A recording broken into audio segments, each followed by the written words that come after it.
संस्कृत में समय कैसे देखा जाता है, आज हम इस पर बात करेंगे। तो आप भी मेरे साथ देखें, ध्यान दें कि घड़ी में जो समय हुआ है, जो राउंड फिगर जिसको हम बोलते हैं, जैसे कि 7 बज गए, 8 बज गए, इसको क्या बोलते हैं। पहले इसकी बेसिक चीज़ें हम सीख लें, फिर इसको घड़ी को भी देखेंगे कि इसमें क्या बजा है। इसमें यहाँ दिया हुआ है कि बजे के लिए, यानी पूरा समय बजे के लिए वादनम शब्द आता है, वादनम, है ना। इसको ध्यान दो, बजे के लिए संस्कृत में वादनम शब्द आता है। और आधे अथवा 30 मिनट, आधे अथवा 30 मिनट के लिए हम सार्ध बोलते हैं। सार्ध का मतलब होता है स मैंने सहित और अर्ध मैंने आधा, आधा सहित यानी आधा घंटा सहित। उसको जब 1:30 बज गया या 9:30 बज गए या 10:30 बज गए, तब उसके लिए साढ़े जो शब्द होता है ना, उसके लिए हम सार्ध शब्द का प्रयोग करते हैं संस्कृत में। अब देखो आगे कि अगर 1:15 बज गया या 15 मिनट आगे हो गए, 15 मिनट अधिक हो गया है, तो उसको सवा वाले टाइम को हम सपाद, पाद शब्द का मतलब होता है एक हिस्सा, घड़ी का एक हिस्सा, क्योंकि 4 हिस्से होते हैं और हर एक हिस्सा 15-15 मिनट का होता है ना। अब जैसे ये सर्कल हमने बनाया है ना, इसको हमने 4 भागों, यही घड़ी का बॉल होता है ना, घड़ी को हम ऐसी सर्कल में देखते हैं ना, इसको हमने 4 भागों में डिवाइड कर लिया ऐसे, और इसके हर एक भाग में 15-15 मिनट होते हैं, है ना। ये तो पता है हमें कि 15-15 मिनट का एक पार्ट होता है। तो ये भी 15 मिनट, ये भी 15 मिनट, ये भी 15 मिनट और ये भी 15 मिनट। तो 15, 15, 30, 30 और 15 45, 45 और 15 45 और 15 60। तो 60 मिनट का 1 घंटा होता है। इतनी तो बात समझ है सबको। अब लेकिन संस्कृत में हम जब यहाँ पे 12 बजकर जो बड़ी सुई आ जाती है, यानी कि पूरा समय होगी, जैसे कि 1 बज गया या 2 बज गए या 3 बज गए, तो ऐसे को जब 12 बजे पर जब बड़ी सुई आती है, तब उस पर जो बजता है उसे हम वादनम बोलते हैं। क्या बोलते हैं? वादनम बोलते हैं, है ना। और जब जो बजने के बाद 15 मिनट हो गए, या सुई यहाँ से लेकर यहाँ तक एक भाग उसने 15 मिनट का पूरा कर लिया, तो इसको हम कहते हैं सपाद। यानी पाद का मतलब 15 मिनट और स मैंने सहित, सपाद। ठीक है। अब उसके बाद अगर हम कहें कि 2:15 पूरे कर लिए, 15 मिनट ये भी पूरा कर लिया और 15 मिनट ये भी पूरा कर लिया, और 15 और 15 30 हो गए। 30 का मतलब है कि आधा घंटा, क्योंकि 1 घंटा 60 मिनट का होता है और आधा घंटा 30 मिनट का होता है ना। तो 30 मिनट पूरे हो गए, 15 ये और 15 ये, 30 मिनट जब पूरे हो जाते हैं, तब उसको संस्कृत में हम सार्ध बोलते हैं। क्या बोलते हैं? सा अर्ध, यानी इसको स मैंने सहित और अर्ध मैंने आधा घंटा सहित। ठीक है। अब यहाँ पर एक ये 15 मिनट, एक ये 15 मिनट और एक और 15 मिनट हो गए, यानी कि 3 15 हो गए, 3 बार 15 मिनट आगे हो गया। तो 15 15 30 और 15 45।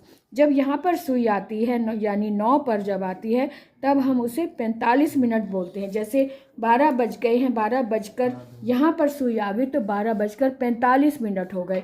अब इसको हम हिंदी में या तो इस तरह से कहेंगे कि 1:15 बज गया, है ना, क्योंकि यहाँ पे 15 मिनट बाकी है 1 बजने में, तो इसको हम 1:15 भी कहते हैं, है ना। या फिर हम संस्कृत में भी 15 मिनट बाकी हैं, तो उसको हम बोलें, क्योंकि 15 मिनट को तो हम पाद बोलते हैं, ये तो पता है। और जब न यानी कम है, ये कम है, तो हम पादो न कहेंगे। अगर हम ये 1:45 हुए हैं, समझो 1:45 अगर हुआ है, तो हम इसे कहेंगे पादो न द्वावादनम, क्योंकि 2 बजने में 15 मिनट बाकी है ना, तो इसलिए हम पादोन लगाकर हम कहेंगे पादोन द्वावादनम। वादनम तो हम बजे को बोलते हैं, और 2 बजने में 15 मिनट बाकी हैं, तो इसलिए पादोन द्वावादनम, इस तरह से देखेंगे। ठीक है। अब यहाँ पर 4 लिखा हुआ है, यानी बड़ी सुई 4 पर है, बड़ी सुई 12 पर है, छोटी सुई 4 पर है, यानी कि 4 बजे हैं। तो इसको हम क्या बोलेंगे? चतुर्वादनम, है ना। 4 पूरा बज गया ना, ये देखो लिखा भी हुआ है चतुर्वादनम, है ना। अब जैसे यहाँ पे पूरा 12 बज गए हैं, तो द्वादश वादनम, 12 बज गए हैं तो द्वादश वादनम होगा। ठीक है, अब यहाँ पर पहले हम राउंड फिगर वाले नंबर ले लें।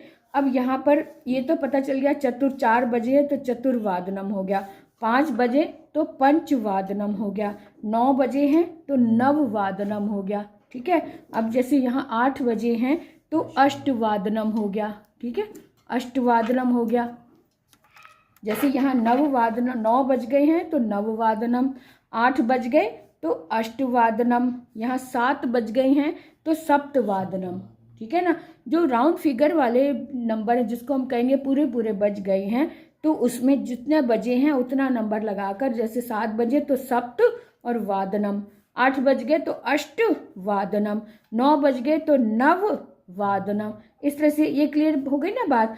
अब हम देखें कि अगर 15 मिनट हुए हों, तो हमने देखा था उसमें कॉपी में कि जब 15 मिनट पूरे हो जाते हैं तब उसको मतलब सहित और पाद मैंने 15 मिनट तो स लगा देंगे। जैसे 4:15 हुए हैं, है ना, 4:15 हुए, यानी कि इंग्लिश में हम कहेंगे कितने, 15 पास्ट कहेंगे, या फिर क्वार्टर पास्ट 4 कहते हैं इंग्लिश में। क्वार्टर का मतलब एक हिस्सा, 15 मिनट का एक हिस्सा, तो क्वार्टर पास्ट 4 कहेंगे इसको। और संस्कृत में हम स लगाकर, स का मतलब होता है सहित और पाद का मतलब 15 मिनट, तो सपाद चतुर्वादनम। क्या लिखेंगे, सपाद चतुर्वादनम। इसको लिखते रहो साथ साथ, अपने हाथ से जब आप लिखोगे ना तब अच्छे से याद रहेगा। अब यहाँ पे एक तो 4:15 हो गया, तो इसको हम कहेंगे सपाद चतुर्वादनम, है ना।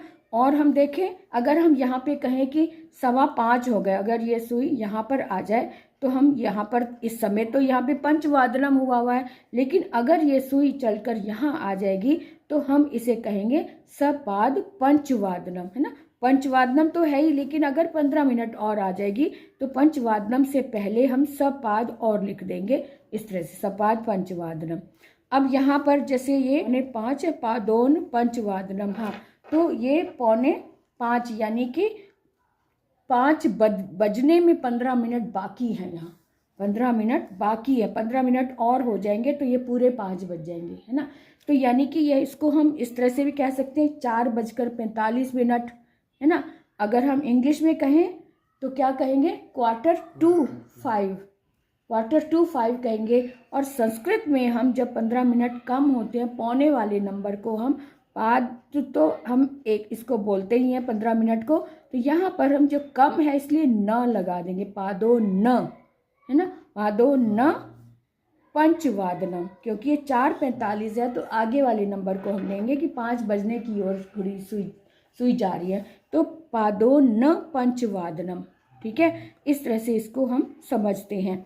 तो अब इसका आप अभ्यास करें। आधे वाले नंबर को, अब ये आधे वाले को भी देख लो, आधे वाले नंबर को हम कहेंगे कि 2 15 मिनट आगे, एक ये 15 मिनट और एक 15 मिनट, तो 30 मिनट हो गए। तो 30 मिनट को हम बोलते हैं आधा घंटा हो गया, क्योंकि 60 मिनट होते हैं टोटल, है ना, एक घंटे में, तो ये आधा घंटा हो गया। 15 और 15 30 मिनट हो गए हैं, तो 30 को हम आधा बोलते हैं कि यानी कि 4:30 हो गए हैं, है ना। 4:30 यानी 4:30 हो गए हैं, तो यानी 4:30 और हो गए हैं, तो 30 मिनट और हो गए का मतलब मतलब सहित अर्ध, आधा घंटा सहित चतुर्वादनम, तो सार्ध चतुर्वादनम। इस तरह से हम समय को लिखेंगे, सार्ध चतुर्वादनम। ठीक है, हमने क्या सीखा, जो पूरा समय हुआ उसको तो हम वादनम चतुर्वादनम, 4:15 हुए हैं तो सपाद चतुर्वादनम, 15 मिनट और सपाद, और पौना हुआ है तो पादो न पंचवादनम, है ना। और अगर आधा घंटा और हो गया तो सार्ध चतुर्वादनम। क्लियर हो गया। 4 बजे, 4:15 बजे, 4:45 हो गए और 4:30 हो गए, तो इसको हम कैसे देखेंगे, चतुर्वादनम, सपाद चतुर्वादनम, पादो न पंचवादनम, क्योंकि 5 बजने की ओर सुई जा रही है इसलिए पंचवादनम, पादो न पंचवादनम, और आधा घंटा और हो चुका है यानी 4:30 हो गए, तो सार्ध चतुर्वादनम। इस तरह से हम घड़ी को देखेंगे। ठीक है, और अब आप इसका अभ्यास करें।